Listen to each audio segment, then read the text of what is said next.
Então agora vamos para o último elemento do conceito de crime, a culpabilidade.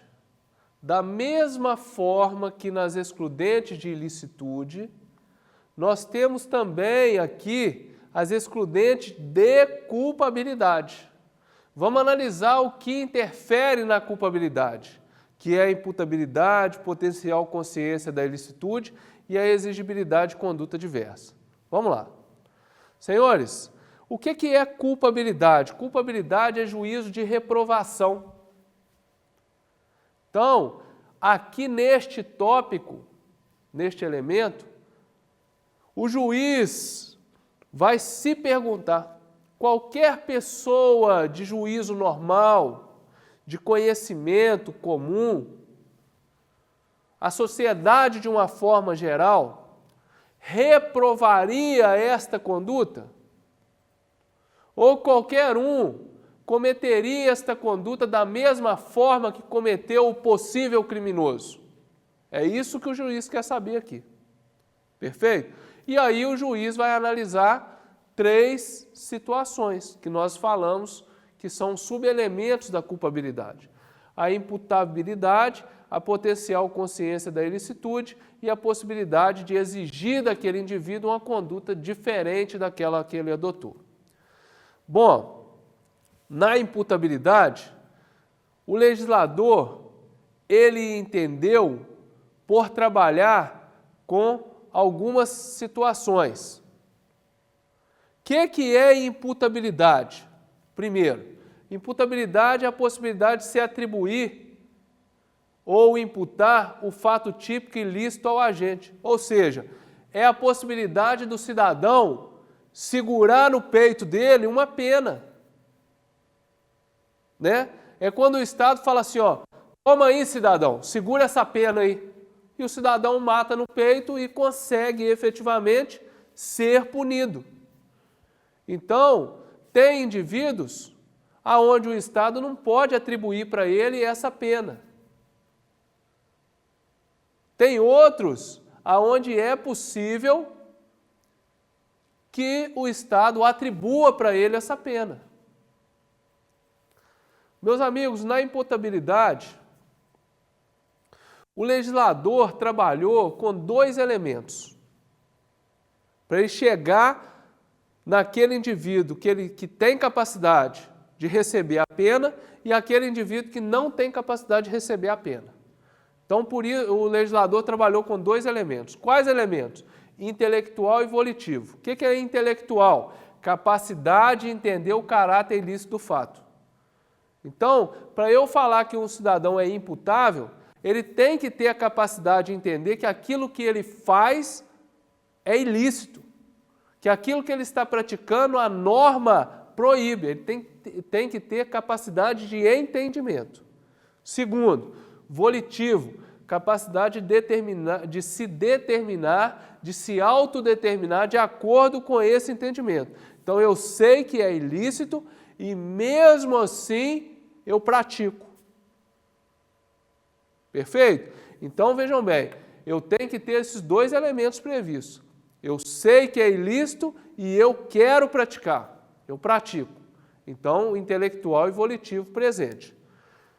Bom, baseado nesses 2 elementos, o nosso legislador lá no Código Penal elaborou as condições que vão gerar a inimputabilidade. O que é inimputabilidade, professor? Que palavra feia! É o contrário da imputabilidade. Então, quando eu falo que o cidadão é imputável, quer dizer, ele tem a capacidade de receber a pena. Quando eu falo que o cidadão é inimputável, ele não tem a capacidade de receber a pena. Perfeito? E aí, senhores, o Código Penal, então, traz para a gente que o cidadão, quando ele é doente mental, ele é inimputável. Ah, é por isso que o doente mental, aquele que não tem capacidade de entender que o que ele pratica é ilícito, é por isso que ele não recebe pena, exatamente. Ok? Porque ele não tem capacidade de entender que aquilo que ele pratica é ilícito. Se ele não tem capacidade de entender, falta esse elemento intelectual para ele. Tá ok? Por isso ele é inimputável. Não pode receber a pena.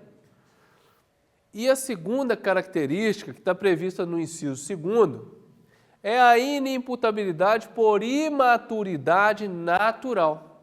Professor, o que é imaturidade natural? O legislador levou a um critério meramente relacionado à idade. Então o legislador pensa assim, o indivíduo que tem 18 anos ou mais, ele tem a capacidade de entender que aquilo que ele pratica é ilícito e ele tem a capacidade de se determinar de acordo com esse entendimento. Então eu sei que matar alguém é ilícito e mesmo assim eu me levo a praticar um homicídio. Perfeito? Então isso é o cidadão que tem mais de 18 anos, ele é maduro, ele conhece isso aqui, então ele é imputável. Aí o legislador pensa assim, aquele indivíduo que tem 17 anos, perfeito? 11 meses, 30 dias, não, esse indivíduo, ele não tem a capacidade intelectual.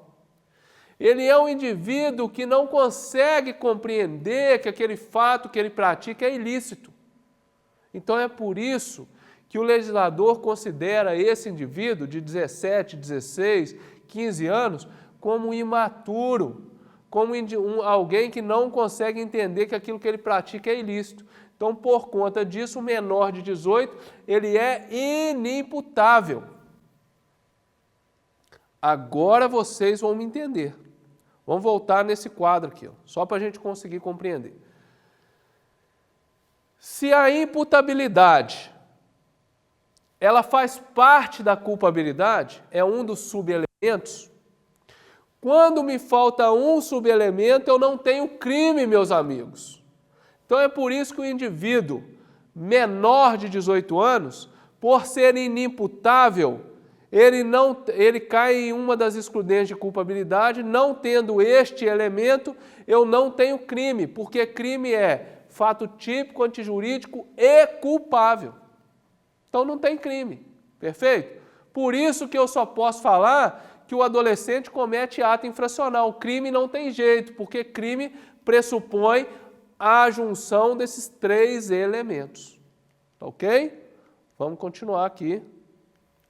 E vamos para o artigo 26, que traz exatamente essa regra e fala: é isento de pena o agente que por doença mental ou desenvolvimento mental incompleto ou retardado, vejam bem agora, era ao tempo da ação ou omissão inteiramente incapaz de entender o caráter ilícito do fato ou de se determinar de acordo com esse entendimento. Então, os 2 requisitos. Olha aqui, ó, ele não entende elemento intelectual e ele não tem condição de se determinar de acordo com esse entendimento, elemento volitivo. Então, se eu não tenho capacidade de entender o que eu faço e nem de determinar de acordo com esse entendimento, eu não tenho possibilidade de ser chamado a responder pelo crime. É por isso que eu sou isento de pena. Isso quer dizer que se um indivíduo com síndrome de Down que não tem capacidade de entender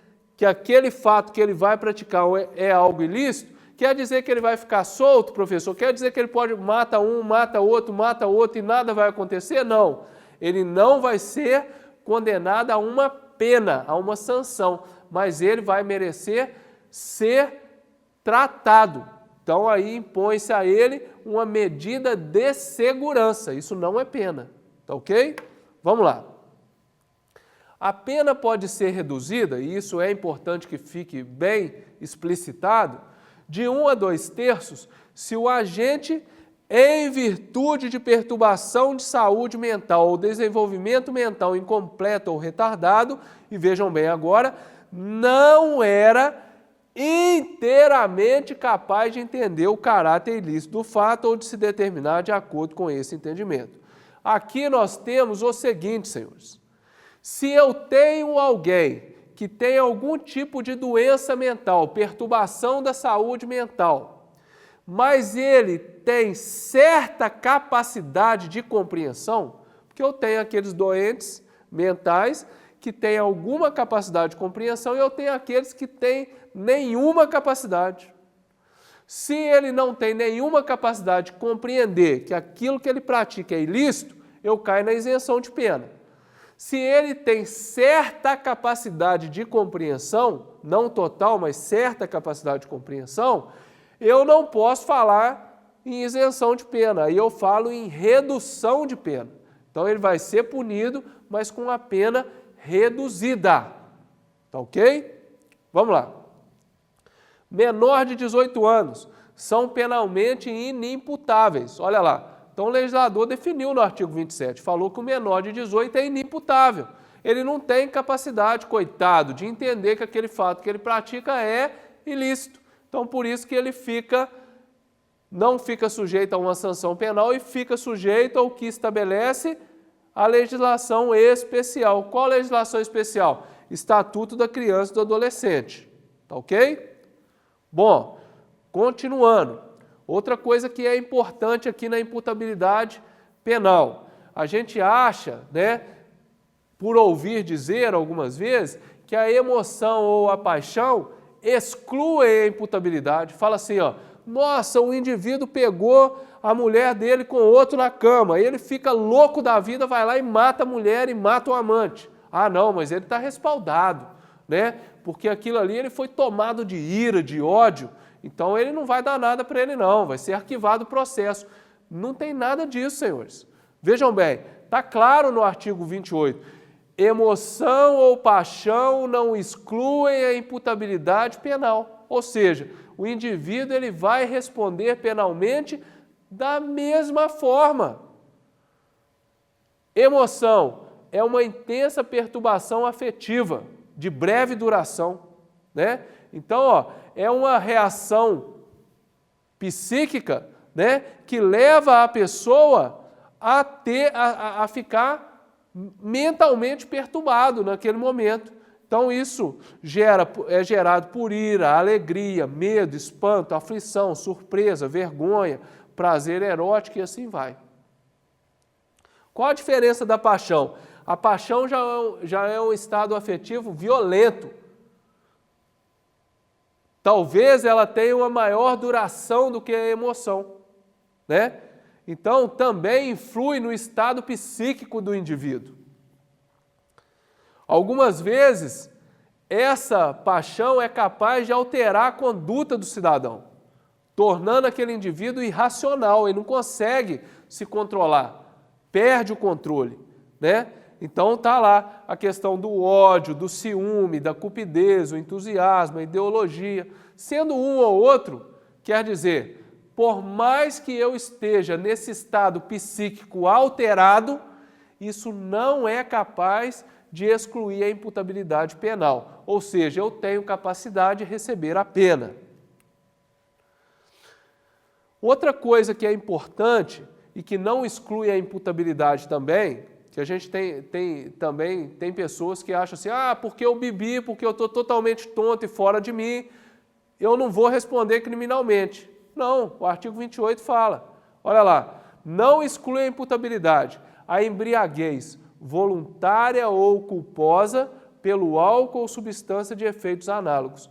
Embriaguez voluntária é aquela que eu sento num bar e me embriago por vontade própria.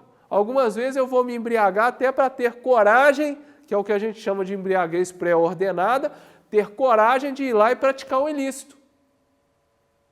Nesse caso, por mais que eu esteja fora de mim, quase em coma alcoólico, não perceba mais o que eu estou fazendo, por mais que eu esteja dessa forma, eu vou levar a origem. Por que eu estou daquele jeito? Porque eu quis, porque eu fui lá e eu me auto-embriaguei de forma voluntária.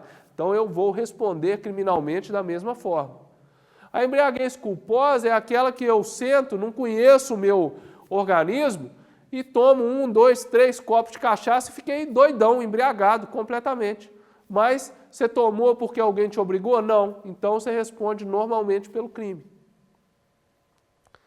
Olha como é diferente, algumas vezes isso vem nas nossas provas. Então a gente tem que ficar ligado nisso. Olha só, é isento de pena o agente que por embriaguez completa, proveniente de caso fortuito ou força maior, era ao tempo da ação ou omissão inteiramente incapaz de entender o caráter ilícito ou de determinar-se de acordo com esse entendimento. Meus amigos, eu estou falando de uma embriaguez agora, mas uma embriaguez que não foi eu que me coloquei naquela situação. É uma embriaguez proveniente de caso fortuito ou força maior. Vamos colocar, e isso acontece, né? Vamos colocar que um indivíduo, não é? Passou numa determinada faculdade de medicina, ok? Então, aqueles outros estudantes que vão lá dar o trote, amarram esse indivíduo e forçam que aquele indivíduo vai ingerir bebida alcoólica. Então ele está lá ingerindo bebida alcoólica por vontade própria? Não. Por ter sido forçado, senhores, por força maior. Ele foi forçado a ficar embriagado. E quando ele foi forçado dessa forma e depois liberado, solto, ele estava numa situação que ele não tinha capacidade de entender nada que ele estava fazendo.